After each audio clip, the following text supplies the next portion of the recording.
Hello আসসালামু আলাইকুম everyone. আজকে আমরা দেখব কিভাবে মাইক্রোসফট ওয়ার্ডের মধ্যে আমরা একটা চার্ট অ্যাড করতে পারি। চলুন তাহলে দেখে নিই। এর জন্য সর্বপ্রথম আমাদের চলে যেতে হবে মাইক্রোসফট ওয়ার্ডের ইনসার্ট অপশানে। ইনসার্ট অপশান থেকে দেখুন এখানে যে অপশানটা আছে এই অপশানটাই হচ্ছে চার্টের অপশান, লেখাই আছে চার্ট। সো আমি এখানে ক্লিক করলাম।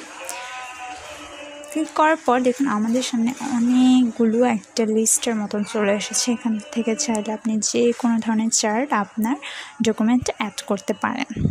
তাহলে চলুন আমরা দেখে নিই কীভাবে চার্ট অ্যাড করতে হয়। আমি 2-3টা চার্ট অ্যাড করে দেখাবো। প্রথমে আমি করছি এই যে কলাম চার্ট থেকে একটা। দেখুন এখানে অনেকগুলো স্টাইল আছে, যে কোনো স্টাইল আপনি নিতে পারেন। আমি এই স্টাইলটা নিলাম, নিয়ে ওকে করে দিলাম। ইনসার্ট হচ্ছে, ইনসার্ট হতে একটু সময় লাগতে পারে যেহেতু চার্ট একটা হচ্ছে 3D টাইপ হয়। সো সেই জন্য আসলে ইনসার্ট হয়। তবে চার্টের ক্ষেত্রে কিন্তু দেখুন একটা ডিজাইন এবং একটা ফরম্যাট এবং একটা এক্সেল শিটের একটা পার্ট আমাদের সামনে চলে এসেছে।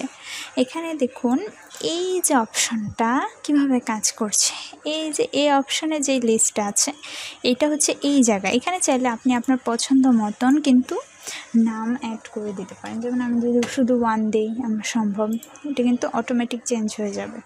দেখুন এই যে চেঞ্জ হয়ে যাচ্ছে। এরপর আপনি চাইলে এখান থেকে এই মানগুলো আপনার আর যে মান সেটা আপনি চেঞ্জ করে দিতে পারেন। আমি দিলাম, দেখুন এই যে সিরিয়াল 1-এর যে অপশানটা আছে সেখানে কিন্তু এই যেটা কম বেশি হয়ে যাচ্ছে। ঠিক আছে, এই যে দেখুন 1 এটা কত বড় হয়ে গেছে, 9 পর্যন্ত চলে গেছে। আমি এটা 9 দিয়েছি, এই জন্যই হয়েছে।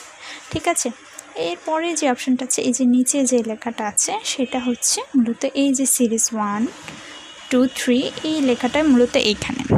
ঠিক আছে, এটাই হচ্ছে এই এক্সেল শিটের কাজ। এখানে আপনি আপনার যে চার্ট আছে সেই পয়েন্টগুলো আপনি এখানে দিবেন এবং এই অনুযায়ী চার্টটা মেক করবেন।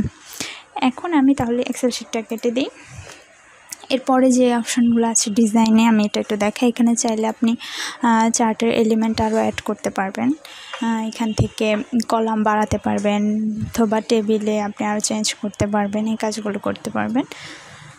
এছাড়াও এখানে কুইক লেআউট আছে, যেখানে আপনি চাইলে এটার মধ্যে আরও বেশ কিছু জিনিস অ্যাড করে দিতে পারবেন। দেখুন এখানে নিচে টেবিল অ্যাড হয়ে যাচ্ছে অথবা ফরম্যাটটা চেঞ্জ হচ্ছে।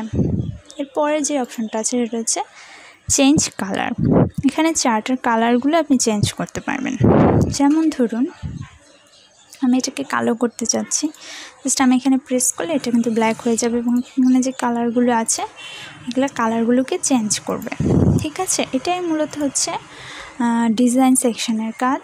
এরপরে আমি যে অপশানটা দেখাবো সেটা হচ্ছে এই যে ধরুন সিলেক্ট রো, এখানে রো নেই, দ্যাটস এটা কিন্তু হয়ে আছে। এটা হচ্ছে যে এক্সেল শিটটা ছিল সেটার জন্য এটা ব্যবহার হয়। এরপর সিলেক্ট ডাটা অথবা রো, এখানে আপনি কাজ করতে পারবেন যে ডাটাগুলো আপনি এন্ট্রি করেছেন সেগুলো নিয়ে। অথবা চেঞ্জ চার্ট টাইপ, তাহলে এই চার্টটাকে আপনি অন্য ধরনের চার্টে নিয়ে যেতে। আমি লাইন চার্ট দিয়ে দিই একটা। দেখুন ওই চার্টটাই ওই ডকুমেন্টগুলোই ডাটাগুলোই কিন্তু চার্টের ধরনটা চেঞ্জ হয়ে গেছে। ঠিক আছে, এরপরে পাশে যে অপশানটা আছে সেটা হচ্ছে ফরম্যাট। এখান থেকে চাইলে আপনি কিন্তু অনেক ধরনের ডিজাইন করতে পারেন, অ্যালাইন করতে পারেন, পজিশন করতে পারেন, অথবা এই যে এই যে শেপগুলো এগুলো কিন্তু আপনি চাইলে এই চার্টের মধ্যে ইনসার্ট করে নিতে পারেন। আশা করি সবাই বুঝতে পেরেছেন, চার্ট খুব ইজি একটা জিনিস। তো এইভাবেই মূলত ইনসার্ট থেকে চার্টে গিয়ে চার্ট ইনসার্ট করতে হয়, ডকুমেন্টের মধ্যে অ্যাড করতে হয়। তারপরও যদি আপনাদের বোঝার কোনো সমস্যা থাকে আমাকে কমেন্ট বক্সে জানাবেন। লাইক, শেয়ার এবং সাবস্ক্রাইব করতে ভুলবেন না। ধন্যবাদ সবাইকে।